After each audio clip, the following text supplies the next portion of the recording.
예, 안녕하십니까.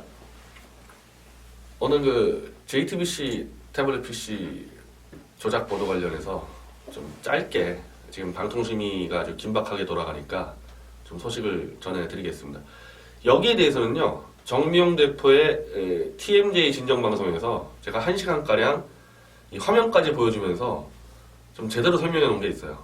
좀 더 알고 싶으면 그 방송을 보시면 되고, 오늘은 제가 그 방통심의 상황만 좀 설명을 드릴까 합니다. 어제 방통심의 전체 회의에서 결국 JTBC 태블릿 조작 보도 관련해서 의견 진술 청취를 결정을 했습니다. 이건 사실은 우리 그 방통심의에서 한겨울에 처절하게 싸웠던 이 태극기 부대들, 그래도 절반의 성공까지 온 겁니다. 물론 이제 방통심의에서는 좀 말을 돌렸지만은 원칙적으로 의견 진술을 한다는 개념은 보도에 문제가 있다. 이 보도에 문제가 있기 때문에 징계를 내리는데 징계 수위를 결정하기 위해서 왜 보도를 저렇게 했는지 따져 묻는 제도라는 겁니다. 그게 결정이 났다는 거는 징계를 하겠다는 얘기예요. 근데 하나 더 나가서요. 이게 단순히 징계로만 끝날 사안이 아니고 전 다행스럽게 방통심의의 몇몇 이 위원들이 정확히 상황을 보고 제대로 치고 들어갔다고 판단하는데, 우리가 보세요. 태블릿 PC를 손석희가 조작을 했다? 이거를 우리가 직접 검증할 수 있는 수단은 하나도 없죠. 태블릿 PC를 본 적이 없으니까. 우리가 검증할 방법이 없지 않습니까? 그럼 뭘 가지고 계속 제가 손석희 조작을 주장하냐면은 자신들이 한 보도와 이 보도에서 문제가 된 것들을 해명했을 때의 말이 안 맞는 부분, 그리고 수상, 소감, 막 후기, 이걸 다 종합해가지고 보도가 지금 말이 안 된다, 니네 설명이. 이렇게 잡아나가는 거거든요. 그래서 처음에 제가 방통심의에다가 요청을 했을 때 박효종이라는 그 위원장이 끝까지 버텼던 게, 검찰처럼 우리가 수사권이 없기 때문에 태블릿 PC의 조작 여부를 우리가 판단할 수가 없다고 버텼어요, 박효종 위원장이. 근데 제가 이미 그 민원 넣을 때 화면 조작을 가지고 잡아달라 그랬지 내가 언제 PC 조작 잡아달라 그랬냐. 그걸 돌파했고, 오히려 박효종보다도 그쪽에 있는 그 공무원 실무진들이 그래도 제가 낸 민원 취지를 제대로 설명해가지고 돌파가 된 거고, 이 함기용 변호사나 조영기 교수 같은 이른바 보수 성향의 위원들이 잘 이해를 했기 때문에 여기까지 오게 된 겁니다. 화면만 가지고 잡은 건데, 여기서 결정적인 게 중요한 사안이 이제 어제 터진 겁니다. 입수 경위와 날짜 보도 조작이에요. 태블릿 PC를 손석희가 어떻게 조작했는지는 우리는 입증할 방법이 없는데, 말이 앞뒤가 다 안 맞기 시작하니까 최소한 JTBC가 언제 어디서 태블릿 PC를 입수했는지를 정확하지가 않다. 이게 막 다르다, 지금 막 상황에 따라서. 그게 지금 징계 사유로 올라가 있고, 의견 진술에서 최대 핵심 사항이 지금 그겁니다. 손석희 사장하고 심수미 기자는 10월 18일 더블루K 사무실에서 처음 발견하고 이틀 뒤인 20일 날 태블릿 PC를 가져왔다. 이렇게 보도를 하지 않았습니까? 근데 이게 미디어치로 날라온 JTBC의 고소장을 보면은 심수미 기자는 온데간데였고, 죄다 김필준 기자가, 그리고 지금까지 보도했던 내용과 완전히 다르게 처음 발견한 시간도 달라. 이 태블릿 PC를 중간에 또 들고 막 다른 데로 다니고, 삼성 A센터로 들고 가서 거기서 키고 다시 또 들고 가서 갖다 놓고, 보도해서 전혀 없는 내용들이 막 다 들어가 있습니다. 이 두 가지가 안 맞지 않습니까? 그래서 지금 함기용 위원이 정확히 설명하는 게, 일단 왜 고소장 내용하고 보도 내용이 다른지 의견을 들어야 되겠다. 나와라, JTBC. 저는 사실 이것만 해도요, JTBC가 상당히 곤욕스러울 겁니다. 왜 보도 내용과 고소장 내용이 다릅니까? 왜 달라요? 그래야 될 이유가 있습니까, 언론사에서? 그럼 뭐 제 의견을 말하자면은 왜 다른지는, 저는 이 PC 조작의 핵심 가담자는 심수미는 아니라고 보는 겁니다. 김필준과 손용석 특별취재팀장이 핵심 조작 가담자고, 주로 보도를 많이 했던 심숨이라든지 서복현은 가담자가 아니에요. 자, 이게 어떤 체가 되냐? 조작을 가담한 기자가 직접 나와서 생방에서 떠들다가 사고 날 수 있죠. 사고 날 수 있죠. 뭐 제가 볼 때 이 사람들 아마추어입니다. 이 조작하는데 완전 아마추어들인데 그래서 다 겁도 많고 제가 보니까 그래서 심수미 기자가 뭐 수상소감 때 우리는 이런 걸 조작할 수 있는 FBI 정도의 실력이 안 된다 그래서 제가 그러지 않았습니까? 그 정도 실력이 안 되니까 다 걸리는 거 아니냐.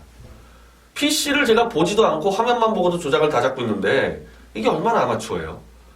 그 뭐 막말로 양심은 좀 더럽혀진 사람들이 같지만 직업이 기자인데 이 전문적으로 사기치고 다니는 사람들은 아니잖아요.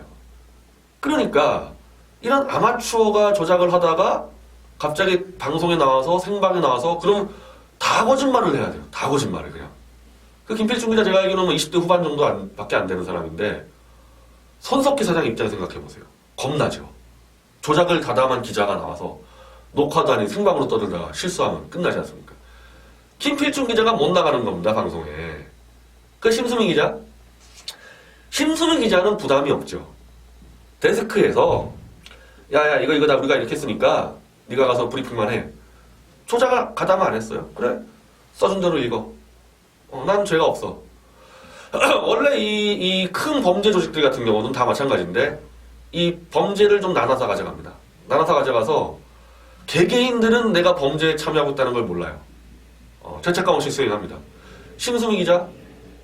저는 사실 심수미 기자가 이 조작에 깊이 가담했다는 거라고 보고 그 수상 여기자 대상 시상식 때 제가 가고 했는데 당당하게 상 받으러 오는 거 보고 야 무슨 기자가 저렇게 뻔뻔할까 싶었는데 이제 와서 보니까 그때까지는 제가 JTBC의 고소장을 못 받아봤을 때고 고소장을 보니까 심수미 기자는 조작에 가담을 안 했어요.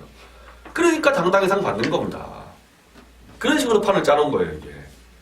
저는 그것 때문에 심수미 기자가 실제로 역할도 안 했지만은 역할을 한 것처럼 브리핑을 한 거고 역할하는 사람들인 김필준, 손영석 이 두 명은 제가 알기로는 한 번도 태블릿 PC 관련 보도 브리핑을 한 적이 없습니다. 이 둘은. 한 번도 한 적이 없어요. 다 서복현, 심수미 나눠서 하지 조작을 가담한 두 명은 안 합니다. 방통심의가 저한테 물어보면 저는 그렇게 답을 하겠는데 JTBC 담당자가 나타나서 이걸 어떻게 설명할지 저도 좀 궁금한데 다음 주 전체회의 때는 제가 참관하러 들어갈 겁니다. 저도 정말 궁금해요. JTBC가 어떻게 설명할지. 근데 이거보다 더 중요한 문제죠. 조작 총괄. 태블릿 PC 조작보도 총괄인 손영석 특별취재팀장은 아예 이 사람의 수상 수기를 보면 10월 18일 날 발견한 게 아니라 이미 한참 전에 발견해서 10월 18일까지 이 분석을 마쳤고 10월 19일부터 보도 시작했다.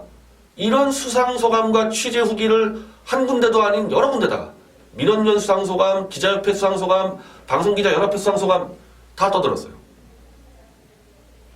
이때는 태블릿 PC의 입수 경위를 해명 보도하기 전입니다. 이거 12월 8일 날 해명 보도했기 때문에 이 수상소감들은 다 11월 달에 나온 것들이거든요.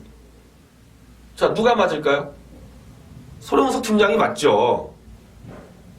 취재를 총괄했고 이미 그 입수 경위를 설명하기 전에 자기가 솔직히 얘기한 겁니다. 10월 10일 정도 일주일 전 그러니까 보도하기 일주일 한참 전에 최소한 10월 10일 정도 이전에 입수해가지고 자기들이 뭐 상암동 비밀 아지트에서 막 만져가지고 18일날 맞췄다. 그러면 18일날 처음 발견했다는 이 알리바이가 완전히 무너지지 않습니까? 자, 그래서 이 방통심의의 의견 진술을 저는 이미 방통심의에다가 공문을 쐈습니다. 손용석을 부르지 않으면은 의미 없다. 손용석을 불러야지만 이 진실을 밝힐 수 있다. 만약에 방통심의에서 의견 진술을 손용석을 안 부르면은 위원장부터 위원 9명 전부 다 직무유기로 고발한다. 이런 공문을 보내놨고 여러 차례 칼럼을 썼는데 어제 방통심의의 이 결정사항을 보니까 단순히 고소장과 보도 내용이 다른 것뿐이 아니라 대체 정확한 입수 날짜와 경위가 뭔지를 따지겠다 불러서 저는 저희가 쏜 공문을 방통심의가 이해했다고 봅니다. 그걸 따지려면 무조건 손용석을 불러야 되거든요. 자, 만약에 그러면 손용석이 나타났다. 이 사람 뭐라 그럴 거예요? 나타나서 이 수상소감하고 딱 보여주면서 이거 왜 이렇게 썼냐 그러면 헛소리입니다.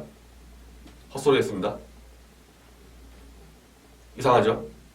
자, 그러면은 방통심의는 수사권이 없어요. 수사권이 없기 때문에 일단 입수경위 날짜 장소는 분명히 조작보도는 드러났기 때문에 고소장가 왔을 때 중징계를 내려야 됩니다. 투표로. 중징계를 내리고 방통심의는 여기 대해서 손영석의 말과 너무 안 맞는다. 지금 이 해명이 이건 검찰 수사가 필요하다. 의견을 내줘야 돼요. 의견을 안 내더라도 거기에 적어주면 돼요. 징계 사항에서 너무 말이 안 맞아 들어가기 때문에 이건 조작이 확실하고 이건 더 깊이 알아볼 필요가 있다 하고 시청자사와 중징계를 내려주면요. 자연스럽게 그 의견서를 갖고 검찰에다가 우리가 또 들어갈 수가 있습니다. 그리고 현재 검찰은 입수 경위는 조사하고 있다는 겁니다. 입수 경위는. 자기들이 야 이건 최순실 게 맞다고 뭐 해버렸기 때문에 PC를 다시 조사하진 않는다. 근데 입수 경위는 수사한다.